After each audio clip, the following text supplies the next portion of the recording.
ফেরেশতা তুমি রাখো, এরপরের থেকে আমি আমার বান্দার আমল নামায় আমি নিজ হাতে লেখা দিব।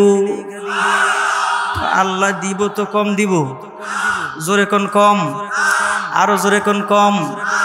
এ মিয়া আমরা পড়ছি আলিফ দিয়া দিচ্ছেন 10, দ্বিতীয়টার নাম বা, বলেন নাকি? আবার বলেন, আবার বলেন সুবহানাল্লাহ। কোন গাছ ও লাগতেছে, লস নাই বইছেন, লস নাই, কেমন লাভ? সুবহানাল্লাহ কইবেন, জান্নাতে গাছ লাগবো। আরবি হরফ এক একটা অক্ষর তেলাওয়াত করবেন, 10টা করে আমল নামায় লেখা হবে। এই জন্য বন্ধুগণ রব বলেন, দামি জিনিসের সঙ্গে লাগবা তো দামি হয়ে যাইবা, মজমা দামি বসবা তো দামি আমি আল্লাহ বানাই দিব। দামি মানুষের সাথে চলবা তো আমি আল্লাহ দামি বানাই দিব। বলে কেমনে? ইয়া আইয়ুহাল মুজাম্মিল কুমিল লাইলা ইল্লা কলিলা নিসফাহু আও ইনকুস মিনহু কলিলা আও জিদ আলাইহি ওয়া রাত্তিলিল কুরআনা তারতিলা। রব্বুল আলামিন ডান দেখে জিবরাইল কই কি, আমার হাবিবের সঙ্গে আমার একটু কথা কইতে মনে চায়। আমার হাবিব কোন অবস্থায় আছে, কেমনে আছে আমি জানি না। এমত অবস্থায় জিবরাইল জমিনে আইসা নাইমা দেখে কনকনে শীত, আমার নবীর গায়ের ওপর একটা কম্বল লাগানো। যেই কম্বল আপনিও গায়ে দেন, যেই কম্বল আমিও গায়ে দেই। কয় আল্লাহ আপনার হাবিবের গায়ের মধ্যে কম্বল লাগায় ঘুমায়। আল্লাহ তাআলার কাছে দৃশ্যটা এমন বড় পছন্দের, এই কম্বলের নামে মহান আল্লাহ কোরআন শরীফে একটা সূরা নাজিল করে দিছে। কম্বলের দাম, কম্বলের দাম, সুতা দিয়ে কাপড় বানানো হয়। ওই সুতার কাপড় মাঝে মধ্যে আমি আর আপনি গেঞ্জি বানায়া গায়ের মধ্যে পড়ি, সুতা দিয়ে কাপড় বানানো হয়। ওই সুতার কাপড় দিয়ে আমি আর আপনি মৌজা বানায়া পায়ের মধ্যে পড়ি, সুতা দিয়া কাপড় বানানো হয়। ওই সুতার কাপড় দিয়া টুপি বানায়া নবীর সুন্নত বানায়া মাথায় পড়ি। এবার একটু জবান খুলে জোরে কোন, পায়ের মৌজা আর মাথার টুপি এক? দাম বেশ কম আছে না নাই? ওইটা নবীর সুন্নত, নিচে পড়লে মহে দিয়ে চুমা দেয়। একই কাপড়, ওই কাপড় দিয়ে কোরআন শরীফের গিলাফ বানানো হয়। ওই কাপড়ের দাম বলে কেমন? কয় কাপড়ের কোনো দাম নাই। একই কাপড় একই থান থেকে কি না মোজা বানায় পায়ের মধ্যে পড়লো, একই কাপড় একই জায়গার মধ্যে ব্যবহার হইল না। ওই একই কাপড় থেকে থানের থেকে কাপড় দিয়ে যখন কোরআন শরীফের গিলাফ বানানো হয়, আমার রব না না এটা কাপড়ের দাম না, আমি আল্লাহ কোরআনে কারিমের সাথে লাগার সঙ্গে সঙ্গে আমি আল্লাহ কাপড়ের দামও সাথে সাথে বাড়াই দিছি। আরে চলে কোরআন, ফিরে কোরআন, ঘুরে কোরআন, খায় কোরআন, ঘুমায় কোরআন, বাজারে যায় কোরআন। কয় কই হাটে কোরআন দেখি না তো। আর তুমি দেখবা কেমনে? কয় হামেলে কোরআন, ওর সিনার ভিতরে কোরআন, ওর সিনার ভিতরে কোরআন। বলে কেমনে কোরআন? ওই মুখস্থ করছে কোরআন। বলে কেমনে কোরআন? সিনার ভিতরে কোরআন লইয়া হাটে, সিনার ভিতরে কোরআন লইয়া ঘুমায়। আজ পর্যন্ত আমরা দেখলাম না, আমরা দেখি একটা মনোনয়ন লইয়া এমপি হওয়া সহজ, আর তোমার যে কোটি কোটি টাকা খরচ কইরা বাংলাদেশের একজন ক্রিকেটার বানাইলো, আজ পর্যন্ত তুমি কাপ আনতে পারলা না, বিশ্ব জয় করতে পারলা না। আর জাকাত খাইয়া ফেতরা খাইয়া গরিব মানুষ মাদ্রাসায় পইরা কোরআন তেলাওয়াত কইরা হাফেজ হইয়া যায় দুবাই, যায় আমেরিকা, যায় লন্ডন, যায় জাপান, যায় সেখানে সেখানে 110টা 103টা 77টা 78টা রাষ্ট্রের সাথে আমার জাকাত খাওয়া ওই ছোট্ট বাচ্চাটা প্রতিযোগিতা দিয়া গোটা পৃথিবীরে জানায়া দে আমরা ক্রিকেট দিয়া পারি আর না পারি, ফুটবল দিয়া পারি আর না পারি। ভৌগোলিকভাবে আমার বাংলা ছোট হইতে পারে, কিন্তু আমার বাংলা কোরআন দিয়া গোটা পৃথিবীর চাইতে শ্রেষ্ঠ। কোরআনে কারিমের সব সূরাই দামি সূরা, কোরআনে কারিমের সব আয়াতই দামি আয়াত। কেন জানেন? কারণ কোরআন শরীফের সব কথাগুলি জোরে বলতে হবে কার? বলেন না আরো জোরে। কোরআন শরীফের সব কথাগুলি কার? যিনি বড় তার কথা বড়, যিনি দামি তার কথা দামি। ঠিক? যারা কন নাই বলেন ঠিক। আরো জোরে কোন ঠিক। কেমন দামি উদাহরণ। আরবি হরফ, আরবি হরফ, আরে ছোট কালে পড়ছি না উনি কোন আরবি হরফ। সর্বপ্রথম হরফের নাম কি বলেন? আবার আবার বলেন, আবার বলেন। চারবার হয়েছে, আবার বলেন। কয়বার কইছেন? জোরে বলেন, কথা কম। 5 বার কইছেন। তিনি যে বড় কথা, যে তার একটা শব্দ শুধু ব্যবহার করছি, আলিফ 5 বার বলছেন। আল্লাহ রাব্বুল আলামিন প্রত্যেকের আমল নামায় 50টা নেক লিখে দিয়েছে। ওয়ালিকুল্লিন দারাজাতিম মিম্মা আমিলু।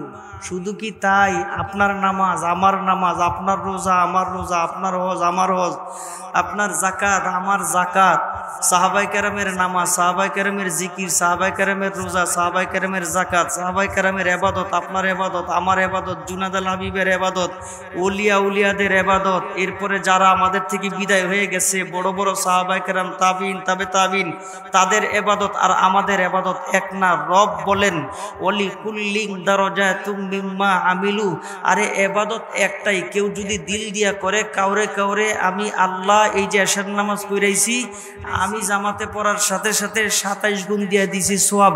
একই নামাজ কাউকে দিছি 27,000, একই নামাজ কাউকে দিছি 27 লাখ, একই নামাজ কাউকে দিছি 27 কোটি, একই নামাজ কাউকে দিছি 27,000 কোটি।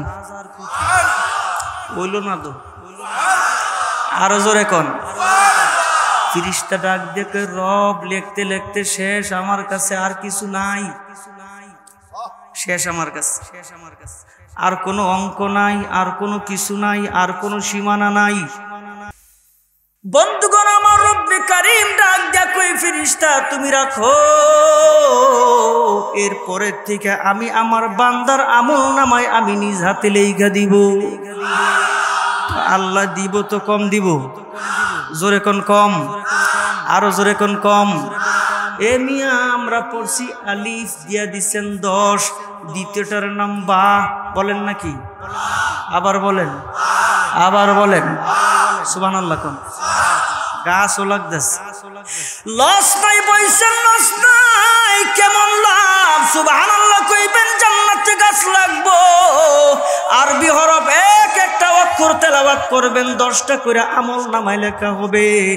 এই জন্য বন্ধুগণ, রব বলেন দামি জিনিসের সঙ্গে লাগবা তো দামি হয়ে যাইবা, মজমা দামি বসবা তো দামি আমি আল্লাহ বানাই দিব, দামি মানুষের সাথে চলবা তো আমি আল্লাহ দামি বানাই দিব। বলে কেমনে? ইয়া আইয়ুহাল মুজাম্মিল কুমিল লাইলা ইল্লা কলিলা নিসফাহু আও ইনকুস মিনহু কলিলা আও জিদ আলাইহি ওয়া রাত্তিলিল কুরআনা তারতিলা। রব্বুল আলামিন ডাক দেখে জিবরাইল কই কি, আমার হাবিবের সঙ্গে আমার একটু কথা কইতে মনে চায়। আমার হাবিব কোন অবস্থায় আছে, কেমনে আছে আমি জানি না।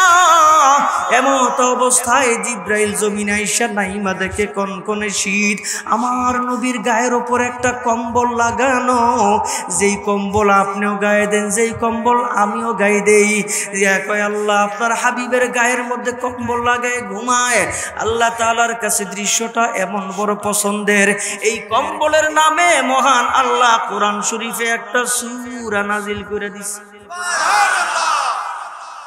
কম্বলের দাম, কম্বলের দাম, সুতা দিয়ে কাপড় বানানো হয়, ওই সুতার কাপড় মাঝে মধ্যে আমি আর আপনি গেঞ্জি বানায়া গায়ের মধ্যে পড়ি। সুতা দিয়ে কাপড় বানানো হয়, ওই সুতার কাপড় দিয়ে আমি আর আপনি মৌজা বানায়া পায়ের মধ্যে পড়ি। সুতা দিয়া কাপড় বানানো হয়, ওই সুতার কাপড় দিয়া টুপি বানায় আর নবীর সুন্নত বানায়া মাথায় পড়ি। এবার একটু জবান খুলে জোরে কোন, পায়ের মৌজা আর মাথার টুপি এক? দাম বেশ কম আছে না নাই? ওইটা নবীর সুন্নত, নিচে পড়লে মহে দিয়ে চুমা দেয়। একই কাপড়, ওই কাপড় দিয়ে কোরআন শরীফের গিলাফ বানানো হয়। ওই কাপড়ের দাম বলে কেমন? কয় কাপড়ের কোনো দাম নাই। একই কাপড় একই থান থেকে কি না মোজা বানায় পায়ের মধ্যে পড়লো, একই কাপড় একই জায়গার মধ্যে ব্যবহার হইল না। ওই একই কাপড় থেকে থানের থেকে কাপড় দিয়ে যখন কোরআন শরীফের গিলাফ বানানো হয়, আমার রব কাপড়ের দাম না, আমি আল্লাহ কোরআনে কারিমের সাথে লাগার সঙ্গে সঙ্গে আমি আল্লাহ কাপড়ের দামও সাথে সাথে বাড়াই দিছি। আরে চলে কোরআন, ফিরে কোরআন, ঘুরে কোরআন, খায় কোরআন, ঘুমায় কোরআন, বাজারে যায় কোরআন, কয় কই হাটে কোরআন দেখি না তো। আর তুমি দেখবা কেমনে, কয় হামেলে কোরআন, ওর সিনার ভিতরে কোরআন, ওর সিনার ভিতরে কোরআন। বলে কেমনে কোরআন? ওই মুখস্থ করছে কোরআন। বলে কেমনে কোরআন? সিনার ভিতরে কোরআন লইয়া হাটে, সিনার ভিতরে কোরআন লইয়া ঘুমায়। আজ পর্যন্ত আমরা দেখলাম না, আমরা দেখি একটা মনোনয়ন লইয়া এমপি হওয়া সহজ, আর তোমার যে কোটি কোটি টাকা খরচ কইরা বাংলাদেশের একজন ক্রিকেটার বানাইলো, আজ পর্যন্ত তুমি কাপ আনতে পারলা না, বিশ্ব জয় করতে পারলা না। আর জাকাত খাইয়া ফেতরা খাইয়া গরিব মানুষ মাদ্রাসায় পইরা কোরআন তেলাওয়াত কইরা হাফেজ হইয়া যায় দুবাই, যায় আমেরিকা, যায় লন্ডন, যায় জাপান, যায় সেখানে সেখানে 110টা 103টা 77টা 78টা রাষ্ট্রের সাথে আমার জাকাত খাওয়া ওই ছোট্ট বাচ্চাটা প্রতিযোগিতা দিয়া গোটা পৃথিবীরে জানায়া দে আমরা ক্রিকেট দিয়া পারি আর না পারি, ফুটবল দিয়া পারি আর না পারি, ভৌগোলিকভাবে আমার বাংলা ছোট হইতে পারে, কিন্তু আমার বাংলা কোরআন দিয়া গোটা পৃথিবীর চাইতে শ্রেষ্ঠ। জোরে কোন ঠিক কিনা? আরো জোরে কোন ঠিক নি? ও বন্ধু, কেমনে বুঝাইলে আপনারা বুঝবেন? আমার কাছে ভাষা নাই। ও জগতের মানুষ, কেমনে জানাইলে আপনারা জানবেন? আমার কাছে কোনো ভাষা নাই। একজন মানুষের কোনো দাম নাই, দামি মানুষের সাথে লাগলে আল্লাহ দামি বানায় দে। আমার নবীর কাছে আসছে দৌড়ায়, নবীজি বড় অভাবী। কয় তাই নাকি? কয় হ্যাঁ, আমারে কিছু দেন। আমার নবী কয় আমি তোমার একটা ঠিকানা দিই, ওখানে যাও, আমার সালাম জানায় গিয়া বলবা দিতে দিয়া দিব। কয় কই? কই ওই যে একটা সামনে বাড়ি, ওই বাড়ির কাছে যাইবা, ওই বাড়ির যিনি মালিক এর সালাম দিয়া আমার কথা কইবা, কিছু চাইবা দিয়া দিব। দৌড়ায় গেছে, যাইয়া যে দৃশ্য দেখছে এটা একটু গভীর মনোযোগে শুনতে। যাইয়া দেয় সামনে ঘর, ঘরের সামনে একটা জায়গা, এটা আমাদের নারায়ণগঞ্জের ভাষায় কয় উঠান। ঘরের সামনে যে জায়গাটা কি কয়? উঠান। নবী পাঠাইছে কিছু আনার লইয়া, গিয়া দেহে ধান রোদ দিয়া, গম রোদ দিয়া, এগুলির ঝাড়ু দিয়া নিয়ে গেছে। কিছু পয়রা থাকে না যেগুলি পিপিলিকায় খায়, পশুয়ে খায়, পাখিয়ে খায়, আছে না? পয়রা থাকে। যায়া দেহে লোকটা এগুলি টোকাইতাছে। আসসালামু আলাইকুম। ওয়ালাইকুম আসসালাম। আপনি কি এই বাড়ির মালিক? কয় হ। ঠিক আছে, জায়গা ডাক দিয়ে কয় ভাই করতে গাইছেন? নবীর দরবার থেকে। কই কিছু কইবেন? কয় না। কয় কে? বাপসব বালা না। বাপসব কি খারাপ, টোকায়। আরে নবী কই পাঠাইছে? কয় কি নবী পাঠাইছে? আমি যে অভাবী, হে ঝাড়ু দেওয়ার পরে গম আর ধান গেছে, হেগুলি উড়ানের মধ্যে টুয়ায় কি জাম গেছে নবীর গেছে। সালাম আলাইকুম। নবীকে যাস নাই? কয় গেছি। নবীকে চাস নাই? কয় না। কয় কে? নমুনা বালা না। কয় কি? নবী কই পাঠাইছে নাই দিটুয়ায়। আমার নবী ডাক দেখে গেছস নি? কয় হ। সালাম দিছস? কয় হ। চাইছস? কয় না। আবার যা। আবার যাইয়া চাবি। চাওয়ার পরে ঘটনা কি হয় এটা আমার শোনাবি। এই সাহাবীটার নাম হইল নবীর ধনী সাহাবী হযরত উসমান। আমি জীবনে শুনি নাই, আমি আমার বাবার কাছে জীবনে শুনি নাই, আমি আমার দাদার কাছে জীবনে শুনি নাই। 3 প্রজন্মের কথা কইলাম। এবার আমার সাথে আপনারা মিলান, আপনারা শুনছেন কিনা, বাবার কাছে শুনছেন কিনা, দাদার কাছে শুনছেন কিনা, মিলান। আমি শুনি নাই, বাবার কাছে শুনি নাই, দাদার কাছে শুনি নাই। 3 প্রজন্ম কি শুনি নাই? আজ পর্যন্ত আমি শুনি নাই কোন আলেমের কাছে যাইয়া, আজ পর্যন্ত আমি আমার বাবার কাছে শুনি নাই যে কোনো পীরের কাছে যাইয়া, আজ পর্যন্ত আমি আমার দাদার কাছে শুনি নাই কোনো বড় মানুষের কাছে যাইয়া কইতে হুজুর আমার সম্পদ বেশি, একটু দোয়া করেন, অথবা এমন একটা আমল দেন যে আমলের কারণে আমার সম্পদ কমে। এমন আপনারা শুনছেন? বাবার কাছে শুনছেন? দাদার কাছে শুনছেন? শুনি নাই। ওইটা এই ঘটনা হয় না, লেগার শুনি নাই। আরে খালি কয় মেল একটু বাড়াইছি, আবার হ্যান্ড একটা জায়গা আছে লম্বা, এটা বেরি মেরি দিছি। কেমনে বাড়ান যায়? হযরত উসমান গনি আল্লাহর নবী দিয়া কয় নবীজি সম্পদ বাড়ে একটু আমল কইয়া দেন যাতে কমে। সুবহানাল্লাহ। নবী কয় আসলে নি? কয় তাইলে তুমি চলন্ত ওটের পৃষ্ঠে খানা খাইবা। ঠিক আছে, আমল দিয়া দিচ্ছে, আর কোনো কথা নেই। 1 সপ্তাহ যায়, 2 সপ্তাহ যায়, 3 সপ্তাহ যায়, 1 মাস, 1.5 মাস, আবার এসে নবীর কাছে।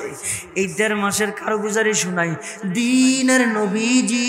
কয় কি? এই 1.5 মাসের কারগুজারি শুনাই। কয় কি কারগুজারি? নবীজি এই 1.5 মাস যে আপনি আমল দিছেন, এই আমল করার পরে আমার যা সম্পদ ছিল, মহান আল্লাহ সম্পদের পরিমাণ আরো দ্বিগুণ বাড়ায় দিছে। নবীজি জিজ্ঞেস করেন তুমি কি খাও নাই? কয় খাইছি। নবী জিজ্ঞেস করেন কেমনে খাইছো? ডাক দেখে নবীজি চলন্ত উটের পৃষ্ঠে কি খানা খাওয়া যায়? নবীজি এরপরও আপনার হুকুম পালন করার জন্যে চলন্ত উটের পিঠে আমি দস্তরখান বিছাইছি। 1 হাতে দস্তর দড়ি, আর 1 হাতে খানা দড়ি, আর 1 হাতে লাগাম দড়ি। কেমনে? নবীজি কয় পড়ে নাই 2-1টা। কয় পড়ছে। কয় কি করছো? কয় উড়ে খাইছি। নবী কয় নিচে পড়ে নাই? কয় পড়ছে। কয় কি করছো? কয় উঠ থামাইছি। উঠ থামাই নিচে নামছি। 1 ঘন্টা 2 ঘন্টা লাগায় ওই দানা আমি খোঁজ করছি। 2 ঘন্টা পরে নিচের থেকে দানাটা পাইছি, ওইটা আবার উঠায় আমি মুখে দিছি। আমার নবী কয় এই কারণে আমার মহান আল্লাহ তোমার সম্পদ আরো বাড়ায় দিছে। ফকিন্নি বেডি ভিক্ষা করে, এর কাউন্ট দেখে আমি আর আপনার তো জেন্টালম্যান সোসাইটি একটা আছে। ফকিন্নি বেডি ভিক্ষা করে খানা খায়, অর্ধেক খায় অর্ধেক পরে। ঠিক নি? আরে হায়রে কেমন দামি আমার নবীর সংস্পর্শ পাইয়া, কেমন দামি। এবার আমার নবী ডাক দিয়া কয় আমি হয়তো তোমারে আমল দিছি, 2-1টা পর্ব হয়তো উঠাইবা না, না উঠাইলে সম্পদ কমবো, কিন্তু তুমি এমন আমল করছো এটা উল্টা রিয়াকশন হয়েছে, বাড়াই দিছে। ওই উসমান গনির কাছে আবার নবীজি পাঠাইছে। কয় যা যাই, আচ্ছা সামনে গিয়া সালাম দিয়া কয় ও নবীর সাহাবী। কয় কি?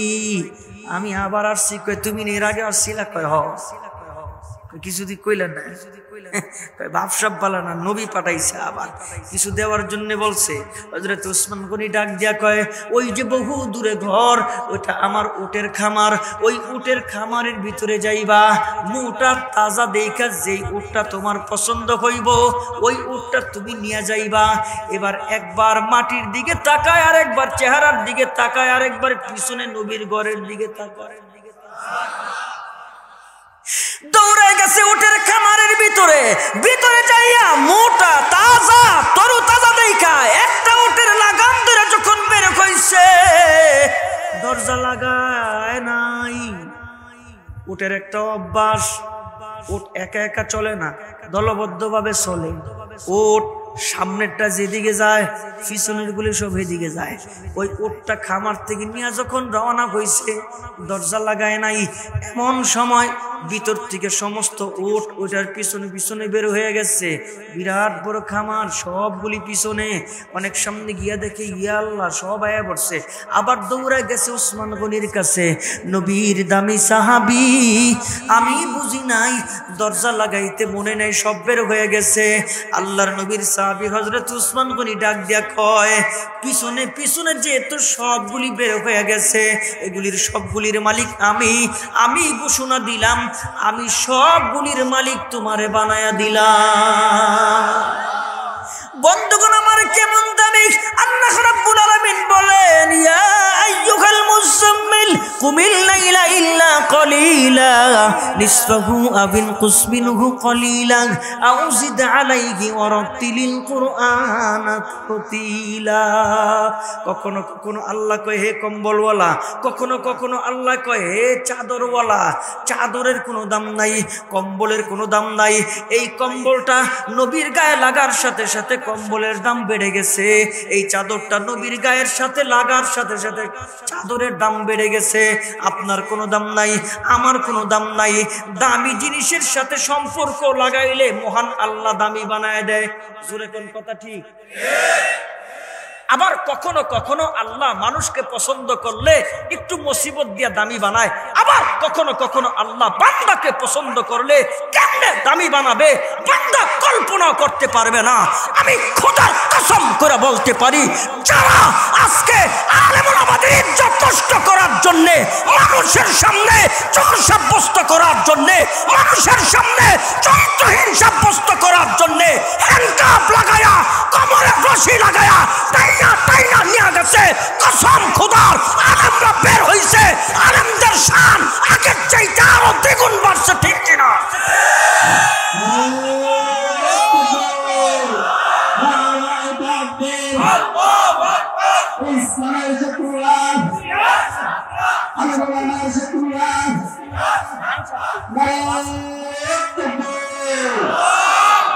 আল্লাহ কবুল করুক। জোরে কোন আমিন, আরো জোরে কোন আমিন। মামুনুল হক যদি বের হয়, বাংলাদেশে এমন কোন মাঠ আছে জায়গা দিতে পারবেন? শোনা কেমন যাতে আজ থেকে জোরে কোন আছে? ইমাম বুখারী ধনী পরিবারের সন্তান ছিল। বুখারী শরীফ কমপ্লিট লেখা, বাজারজাত হইব হয় নাই। মায়ের কাছে যাইয়া কিছু টাকা নিয়ে সফরে রওনা হয়েছে, সফরে, স্টিমারের সফর। এত ধনী ছিলেন, সময়ের অভাবে মা গয়না দিতে পারে না, কয় টাকা দিছে। আর ইমামে বুখারী তিনিও গয়না নিতে পারেন এই সময়ের অভাবে, মা কত টাকা দিছে। স্টিমারে যায় গভীর রাত, চতুর্দিকে তাকায় কয়, টাকাগুলি তো গণা দরকার, কয় টাকা দিল। একটা কোণার মধ্যে যায় বইছে, খুঁটির থেকে টাকাগুলি ফালাইছে। ঠিক এমন সময় এক সুরের নজর পড়ছে, সর্বনাশ, হুজুর এত টাকা পাইল কই? খাতা কলম লইছে সুরে, বুদ্ধিমান সুর। খাতার মধ্যে লিখতেছে, থলিটা কাপড়ের, খাতার মধ্যে থলিটা সবুজ, যেটার মধ্যে টাকা, এই থলিটার বিবরণ রাখছে। থলিটা কাপড়ের, কালারটা ঘুমাই গেছেন। হাসান জামিল সাহেব আইতাছে, মাঝখানটা আমরা আর কি। আয় হায়, একটু জোরে কোন। থলিটা কাপড়ের, কালারটা সবুজ।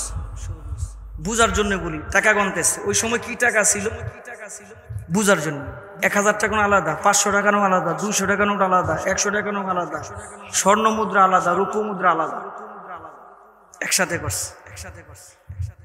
ইমামে বুখারী তিনি টাকা আলাদা করে, কয় টাকা নোট কতগুলি, আর সুরে খাতার মধ্যে লেখে 1000 এত, 500 এত, 200 এত, 100 এত, স্বর্ণ মুদ্রা এত, রূপ মুদ্রা এত, টান দিয়া দেয় যোগফল এত। উনি গইনা রাত তো ঘুমাইছে, আর চোরে খাতার মধ্যে লেখা তাকবীর দিমু খান সাহেব একটা। আরে নিজের বাইত নিজের তাকবীর দেবে, এটা কি কোন?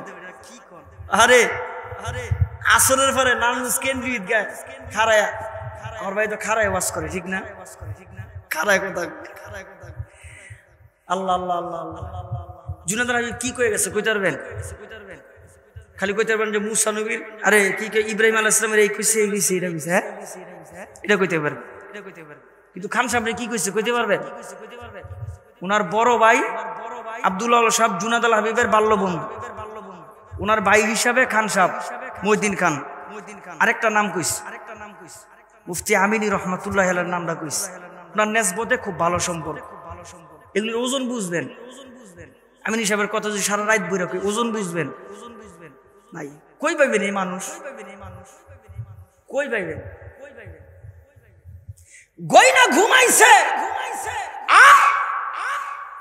সুরেও লেখা, হ্যাঁ তো আর ঘুমাই না, আর তো কাম আছে রাত। সব যখন ঘুমাইছে, চোরে এমন জোরে চিৎকার দিছে, সব একসাথে ঘুম থেকে উঠেছে। কি হয়েছে? আমার টেহারাই গেছে। টেহারাইলে মানুষ এত জোরে চিৎকার দেয়, টাকা তো অনেক, কয় কত, কয় এত, সর্বনাশ। হারাইছে কই স্টিমারে, তাইলে অসুবিধা নেই, পাওয়া যাইব। সব এলাকায় আছে, কিছু আছে আলগা মাতব, আলগা মাতব রায় দৌড়ায় একটা এমন পাট লইয়া মাতবুরিটা হাতে লইয়া আছে না নাই? আরে বাপরে, এই আলগা মাতব রায় কার আমরা আছি তো স্টিমারে আছে, টেনশনের কিছু নাই, পাওয়া যাইব। টাকা কত এত, এখন বর্ণনা দেয়। থলিটা কাপড়ের জোরে বলতে হবে, কালারটা ঘুমায় না গেলে আরো জোরে, কালারটা। এবার সুরে বর্ণনা দেয়, 1000 নূর এত, 500 এত, 200 এত, 100 এত, স্বর্ণ মুদ্রা এত, রূপ মুদ্রা এত। ইমাম বুখারী কয় সর্বনাশ। সুবহানাল্লাহ। সবাই চেক করতে করতে ইমাম বুখারীর কাছে আইসা ডাক দিয়া কয়, জনগণ এত সুন্দর চেহারা, দাড়ি, চেক করিস না। কয় কে? হুজুরে চেক করিস না, কি সুন্দর চেহারা। হুজুরে কেমন সুরে কয়, উনারই তো আমার সন্দেহ বেশি হয়। সুরে খারাই গেছে, হুজুর খারাই গেছে, চেক কইরা দেখে নাই, ব্যাগে চেক কইরা দেখে নাই। কিরে চোর? কয় সন্দেহ বেশি, আরেকবার করেন। আবার দাঁড়াইছে, চেক কইরা দেখে নাই, ব্যাগে চেক কইরা দেখে নাই। ডাক দেখে কিরে, এবার কয় সন্দেহ বেশি হয় আরেকবার। যেটি আলগা মাত বড়াই ছিল, চোখ গরম কইরা কয়, সবাই করছস একবার, হুজুরে 2 বার, এখন আবার আরেকবার। থাবরাইয়া দাঁত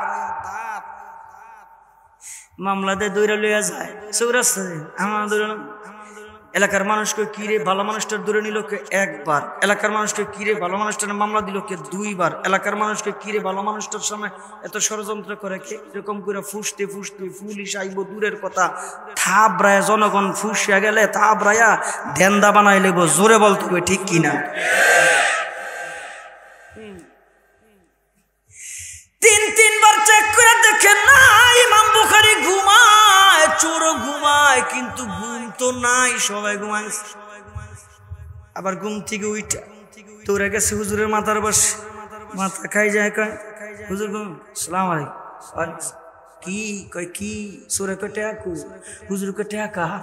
সুরে কয় টাকা আপনার? হুজুর কয় তুই শিক্ষা দিলি কে? কয় কি হয়েছে হুজুর? এটা আপনি জানেন, আমি জানি, আর একজন জানে। জোরে বলতে হবে তিনি কে? হুজুর ডাক দেখে, সব টাকাগুলি ব্যাগের মধ্যে বইরা পানিত ফালাই দিছি। এতগুলি টাকা ব্যাগে বইরা পানিত ফালাইলেন কেন? ইমামে বুখারী কয়, আমি একটা কিতাব লিখতেছি, ওই কিতাবের নাম বুখারী শরীফ। এখন পর্যন্ত বাজারজাত হয় নাই, মানুষ চর্ম চোখে যা দেখে এটাই বিশ্বাস করে। আনতুমুল আ'লাউনা কুরআন মে তুমহারা শানো হ্যায়, গম নেহি পরওয়া নেহি জব কুওয়াতে ঈমান मानो है, गम नहीं परवाह नहीं जब कुव्वते ईमान है। एक दिन मरना है फिर जब लड़के क्यों मरते नहीं, नौजवान क्यों शहादत का मजा लेते नहीं, नौजवान क्यों शहादत का मजा लेते नहीं। ডাক দিয়ে বলেন, আমি আমার টাকাগুলি পানির মধ্যে ফলাইছি। চোর ডাক দেখো কেন? একটা কিতাব লেখি, ওই কিতাবের নাম বুখারী শরীফ। একটা হাদিসও আমার নবীর ইশারা ছাড়া জমা করি নাই, নবী ইশারা দেয় হাদিসগুলি আমি জমা করি। ওই কিতাবের অনেক দাম। এই ঘটনা যদি মানুষের সামনে প্রকাশ হয়ে যায়, আমি যদি আমার টাকা আমার কাছে রাখি, মানুষ চর্ম চোখে দেখবে, আমি তাদের চোখে চোর হয়ে যাবে। এই কিতাবটা বাজারজাত হইলে মানুষের সামনে চোরের কিতাব আখ্যায়িত হয়ে যাবে, আমার জীবন যাবে, তো আমি কিতাবের অসম্মানী হইতে দিব না। এই কথা শোনার সঙ্গে সঙ্গে চোর পা ধরে কান্দে, ডাক দেখে হুজুর আমি বুঝি নাই আমেরিকার ভয়ে, আমি বুঝি নাই, আমি ভারতের লোভে, ক্ষমতার লোভে আলেমদেরকে এগুলি করি। ডাক দিয়া কয়, আমারে মাফ করে দেন। ঘুম থেকে সেও বৃষ্টি মারের লোক উঠা গেছে, ডাক দিয়া কয়, আমারে মাফ করে দেন, টাকার মালিক আসলে আমি না, আসলে হুজুর। এবার জনগণ তাকায় তাকায় দেখে লোকটা করো মিথ্যাবাদী। ওই দিন বেশি দূরে না, যেদিন গোটা জাতির সামনে যারা ষড়যন্ত্র করছে, গোটা জাতির সামনে যারা মিথ্যা মামলা দিয়ে ঢুকাইছে, বলবে জাতি মাফ করে দে, নাটক সাজাইছি, এই আলেম গো হাতের মধ্যে হাত করে লাগাইছি, জেলখানার মধ্যে নিছি, আমাদেরকে মাফ করে দাও। ওই দিন বেশি দূরে না, জাতির কাছে ক্ষমা চাইবে। ওই দিন জাতি বুঝবে ভারতের জন্য, ওই দিন জাতি বুঝবে পরাশক্তির জন্য, ক্ষমতার লোভে আলেমদের নামে মামলা, ক্ষমতার লোভে আলেমদের কোমরের মধ্যে রশি টানাইছে। কথা নামে আমার নামে আমার নামে আরে শোনেন আরে ভাই শোনেন আরে শোনেন আমার নামে আর একটা মামলা দিছে মেয়রাইবি এইটা এখনো ফ্লাশ হয় নাই কদিন পরে ফ্লাশ হইব আরে ডিআইটি মসজিদের পিছনে গান বাজাইছে মানুষ যাইয়া বাইরে চেয়ারম্যান বেঙ্গালাইছে আমারে প্রধান আসামি দিয়া মামলা বানাইছে তবে মামলার গুষ্টি মারিয়া গুলিরে আমরা ডরাই না এই জোরে ডরাই কথা কই না ডরান আরে মামলা আমরা খাই জেলে আমরা যে আপনারা কথা কন নাকি ডরাই ডরা সাহস বাড়ছে সাহস বাড়ছে সাহস বাড়ছে ঠিক কি না জোরে ঠিক কি না এই বেটা টিন চুরি করে যাই নাই গম চুরি করে যাই নাই ধান চুরি করি নাই টাটকি খাই নাই ওই তো এগুলি আমরা করি নাই গেছি তো গেছি ইসলামের কথার কারণে গেছি তো গেছি দিনের জন্য গেছি তো গেছি ইসলামের বুলন্দ করার